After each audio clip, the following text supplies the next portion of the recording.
Hi brothers and sisters, and everybody else watching. Wanted to share a vision I had a long time ago. It's been on my mind whether to or not, whether it was just a personal thing to me or something to share, but I don't have visions, and so it's kind of a one-off. There was another one that was a little bit shorter, and that was poignant to me alone, I think. But maybe I don't get visions because I don't share them, so I figured I'd share this one. I think there's some important parts to it. So to get straight into it, and again, I don't, like Paul said, I don't know whether I was in the spirit or the body. It was a full experiential thing. And that's why I know I don't have these very often, although I have some incredible dreams. So the opening scene is inside a dark cavern, massive cavern, and I'm quite high, and I'm got an overview of this cavern that stretches way back and to either side, and it's all natural inside, gnarly jagged rocks on the ceilings, and what I can see of the walls, though they are quite off in the distance. On the ground there's gnarly rocks and so on, and there's these creatures flying around. I don't know if they are demons, but they were just creatures. They were like black, leather winged, probably a good 3 or 4 feet from tail to nose, quite long jaws, gnarly, flesh ripping teeth kind of thing, and these are just flying around all over the place, and there's probably thousands of them.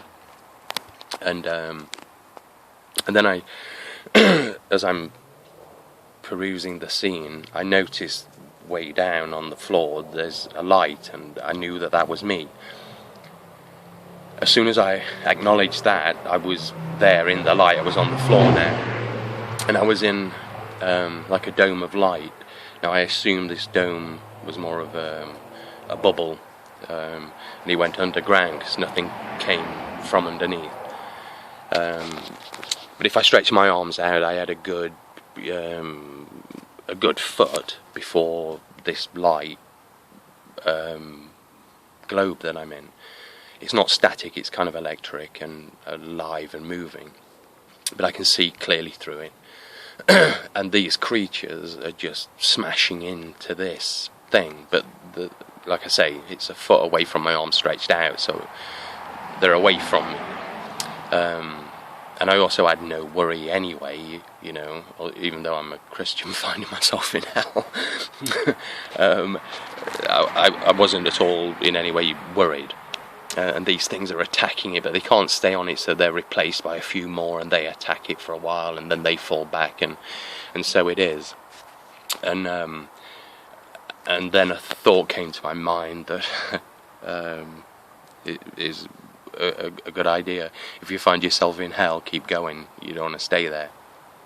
So then I'm trying to figure, well, which way do I go? And now I knew it was kind of ahead of me, and when I looked, and I thought it just went black with these creatures, so you think, nah, I don't want to go down that way. So I pondered over my shoulder, and I thought, no, it's that way. That's why they don't want you to go that way. So as soon as I thought then to move forward, this dome that I'm in, bubble, it reaches out, creating a tunnel for me, and I'm just walking through this, and they're smashing into the side. There's thousands of them, and they just want to tear me to pieces. That's all they want to do, and I'm well aware of this, but there's nothing they can do, and I know there's nothing they can do because Christ has got me. And so they can't get to me, but I have a thing about sharks, but sharks are just dead-eyed. These were cruel. These wanted to hurt. You know what I mean? These weren't just going for a meal and accidentally eating somebody thinking it was a seal. I mean, these wanted just to tear me to pieces. But this tunnel goes on anyway, and it gets really black, but as it proceeds, they break apart. And then I see there's an archway in the rock, and it leads into like a column, a tube going up, all rock still. So as my tunnel clears the archway, they can't stop me going in, and I can see into it, and in the middle of it there's a tower, a stone tower, climbing up the middle of this empty cavern space. So I'm thinking, well, obviously that's where I've got to go. So I go through the archway, and I can't see to the top, but there is light in here. In the other area there wasn't strictly light, but I could see. There was dim red glows all over. But here there is a reasonable light. There's space around. And there's another archway into the stone tower that's going up, and it's got a spiral staircase going up. You can't see out, it's a solid stone tower, so you can't see out or in once you're in the tower. So obviously, I'm looking for Jesus. That's all I can think, and that's where I have to stop. Now when I enter into this, the next archway into this stone tower, there's a figure there all robed and lit up and looking wonderful, and I thought, oh, fantastic. But there was something amiss with this, and I think if I'm quite sure now, if I'd have kind of worshipped this thing from afar, it would have taken full advantage. But I wanted to get to Christ, so I'm approaching this being, and it's beautiful. It's androgynous, It could have been Mary, it could have been Apollo, that kind of thing. And as I approach it, I'm more and more aware this isn't Christ, and then it just carries on looking down. It like even doesn't want to acknowledge me at this point. It would have done, I'm sure, had I have, accepted it, worshipped it.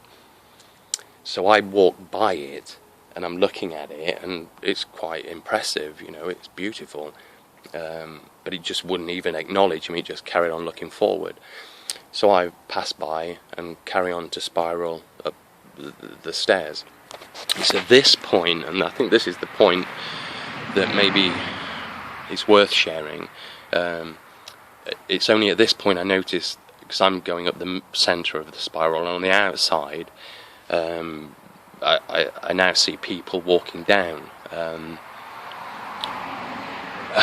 Nobody I can say that I recognised or knew, but they all looked miserable. Their heads were down, they were depressed, they didn't want to talk. Not that I particularly felt like I had anything to say to them. All I was wondering was, why are you going back there? What's back there? But obviously something had upset them. So anyway, I carry on upstairs, and these grey and browny looking figures just carry on going down. Now when I finally break to the top, and it's got a balustrade around, and there's a light above, and it's a bright light, and I think, yeah, we're here. So, or I'm here. And it was quite an exhilarating moment. But I'm only there for a moment before I'm thinking, well, this isn't it either. I just knew in my head and my heart that the place I was to stop is with Christ, and although this light was beautiful,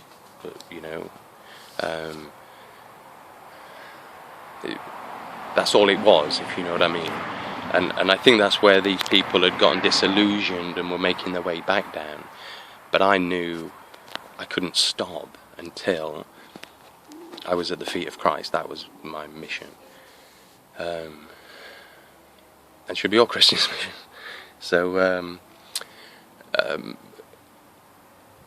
I thought, I just knew I knew I wasn't going to fall.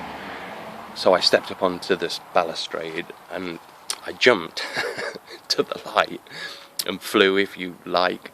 And it was a good, easy, 20 meters above.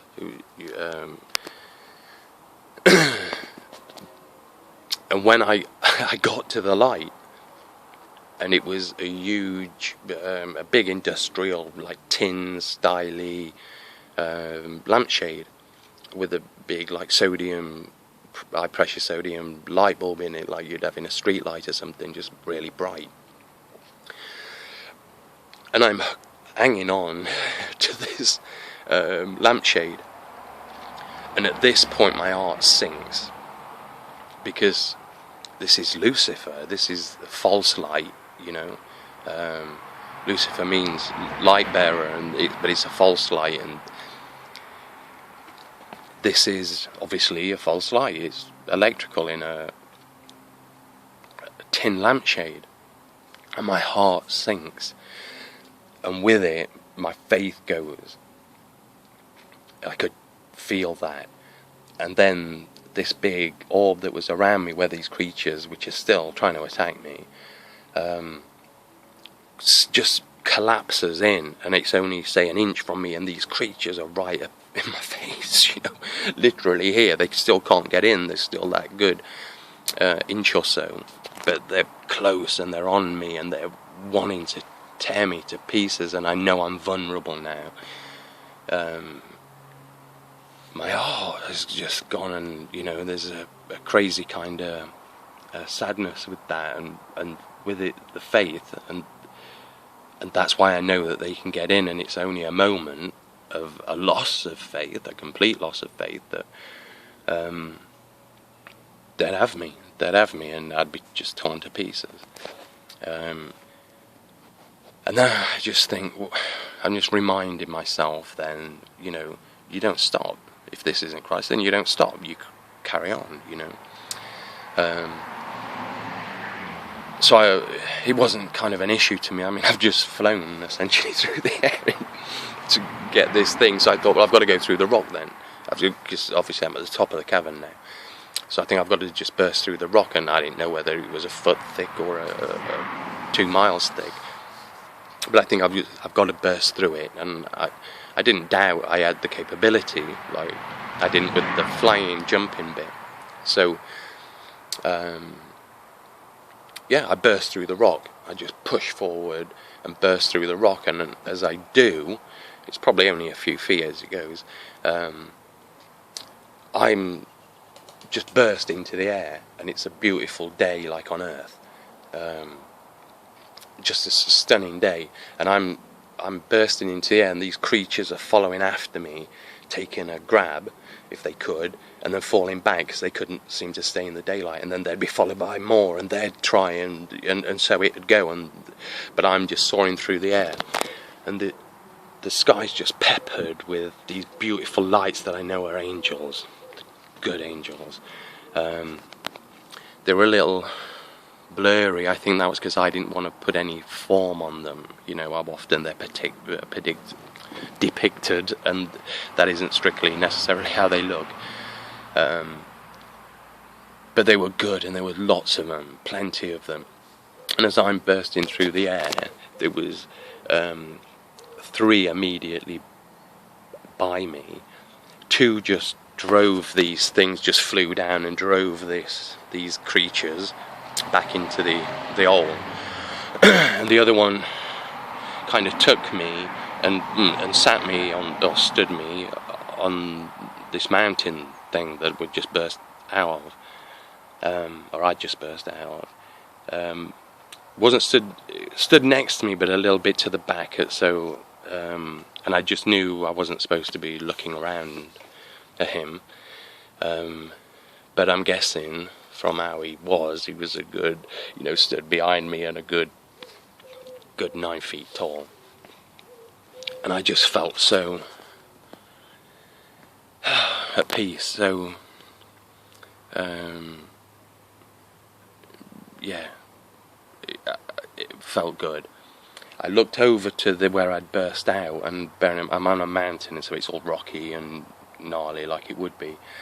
But where I'd burst out of, it was a dome. It was a smooth rock dome, not high, but a good 20, probably 20 feet circular dome. But it was perfect. I hadn't just burst through it and it shattered into 1,000 pieces. It was new.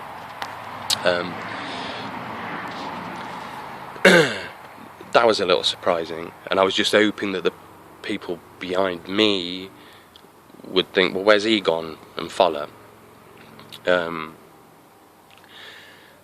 I'm looking out over this scene, and the scene is I'm on this mountain range here. There's a great plain in front of me and another mountain range ahead, and the plains going left to right in front of me. Afterwards, I wondered whether that is Megiddo. I'm not sure. I don't know. But I'm here, and the sky's full of these beautiful lights that are angels, and the one next to me, he just said the most perfect thing at that time I think he could say. He said, "Now are we the sons of God?" And like, whoa, that was something special. Then I look into the sky over the mountain in the distance there, and the clouds just stop puthering out and billowing and changing colour, and they're pinks and blues and greens, stunning colours, and this fantastic light coming through the cloud. And I know this is Christ. This is Christ, and He's coming. This is the rapture. I know this is it. And just as He's about to burst through, the vision ended. So I'm sorry about that. I would have liked it to have gone on, but I think it showed enough at that time. And I think the message, you persevere, just persevere, and you don't stop. Because sometimes you might, that like took a breakthrough and a leap of faith, you know what I mean? To leap off the tower and break through the rock. So I think that was probably symbolic of that. And that we're perpetually under attack, but there's nothing that can be done to us, not even close, providing our faith is strong. And don't be disappointed, you know what I mean? I think those people that got to the top of the tower, they probably prayed to this fake light for a little bit and got disappointed and dejected or whatever, and then started working their way back down again, knowing where that goes. So, I think my message from this is, just persevere, and you know when to stop, because it'll be at the feet of Christ. And that's that. So anyway, I hope that blesses you, and you have a good day. Bye.